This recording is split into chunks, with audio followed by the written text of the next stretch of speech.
We named him Weezy F. Pancakes because George wanted to name him Weezy F after the rapper, and I wanted to name him Pancakes because I thought it was cute. We compromised, and after 4 solid months, the tattered tag that hangs from his leather collar still reads Weezy F. Pancakes. Weezy came into our lives through the miracle of the internet. We had been searching for weeks when we happened across a page composed by a man in Bracy, Virginia, named Timmy. Timmy was a breeder and had posted pictures of the just-born litter. We, of course, immediately fell in love with the little male pup, with his full brindle coat and big blue puppy dog eyes.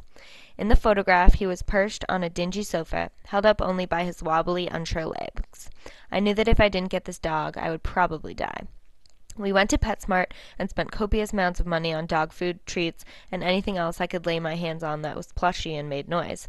After an hour-and-a-half ride and one speeding ticket later, I had Weezy in my arms, a mere 16 pounds of wrinkly flesh.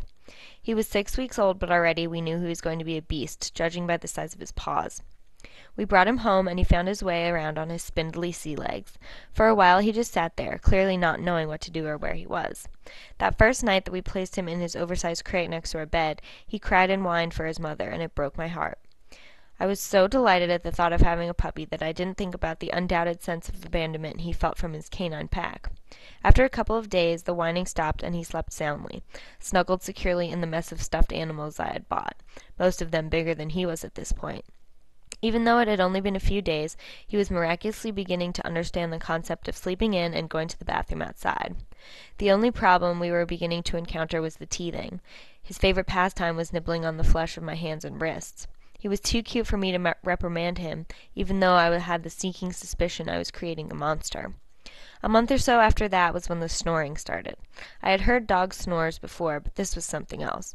The deep grumble started within the pit of his stomach and resonated outward, under and out of his velvety jowls that had drawn me to him in the first place. He was beginning to demand more walks, further and for longer periods of time.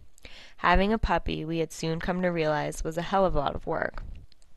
About a month ago, Weezy started to drag in the remains of an unknown animal skeleton from the backyard. First was a jawbone, then another jawbone. The skull emerged somewhere in the depths of the couch one day, shortly followed by some pieces of vertebrae. So it went like that for a while, finding pieces of skeleton every time he went out into the backyard. There were also about 7 dead mice that he occasionally enjoyed munching on when he successfully escaped our human grasp. He will literally eat anything. He has calmed down a bit since then, has gained 35 pounds in 4 months. His stunning digestive system is still a mystery to me.